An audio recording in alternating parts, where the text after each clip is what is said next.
Arthur's TV trouble. It all started while Arthur was watching the Bionic Bunny show. "Dogs 11," said the announcer. "The amazing treat timer. Treat your pet to treat timer. Only $19.95. Treats may vary.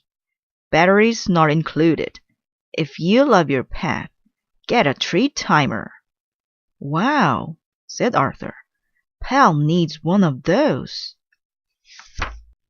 Ads for the treat timer were everywhere.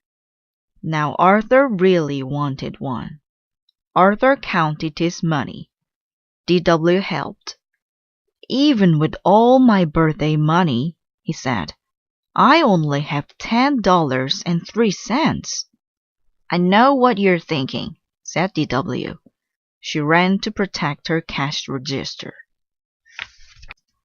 Arthur decided to ask Dad for an advance on his allowance.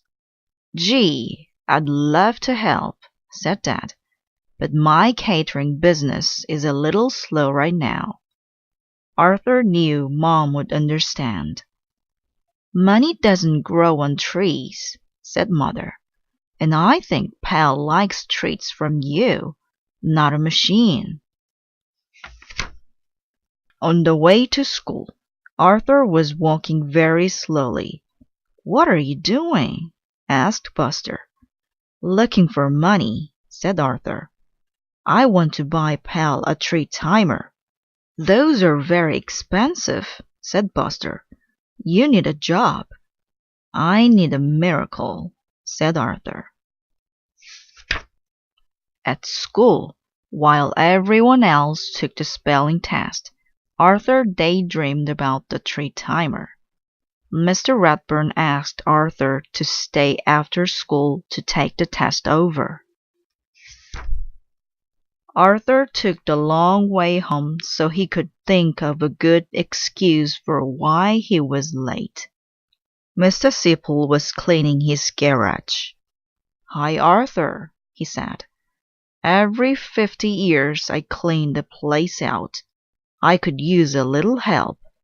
"I could use a little money," said Arthur. "All these newspapers need to be recycled," said Mr. Sipple. "I'll pay you 50 cents a stack to take them out to the curb." "Great!" said Arthur. "I'll do it tomorrow." "I won't be home until after dinner," said Mr. Sipple. "But you can get started. Everything you need to do the job is here." "I'm rich!" thought Arthur. All of a sudden, Arthur was in a big hurry to get home. "I've got a job!" cried Arthur. "Now I can buy a treat timer." "Can I go to the mall with you?" asked D.W.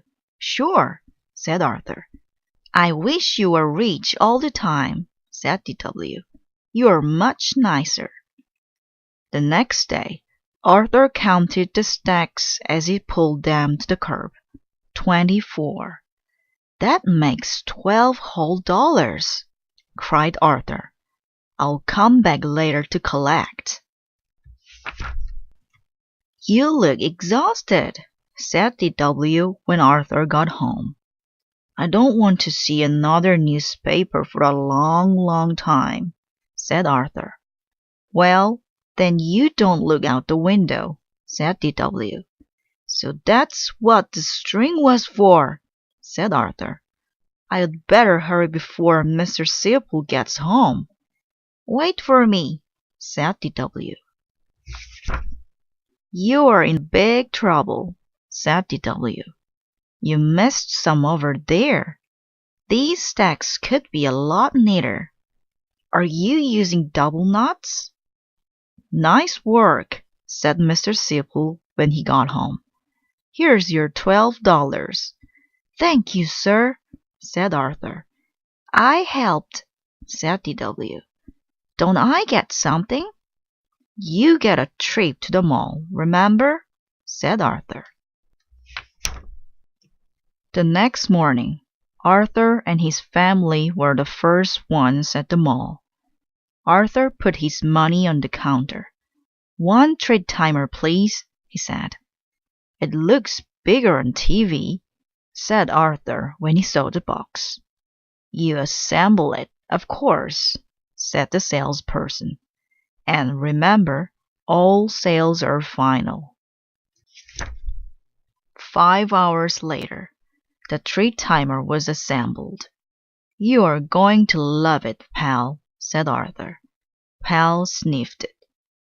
Arthur turned it on. It clicked. Lights flashed. Treats shot out like rockets. Pal let out a loud bark and ran for cover. "Turn it off!" yelled Mother. "I'm trying to," said Arthur, "but I think it's broken." "And remember," said DW, "all sales are final." Arthur went to his room to be alone. "I'm worried," said Mother. "He's been up there for hours." "I know how to get him out," said DW.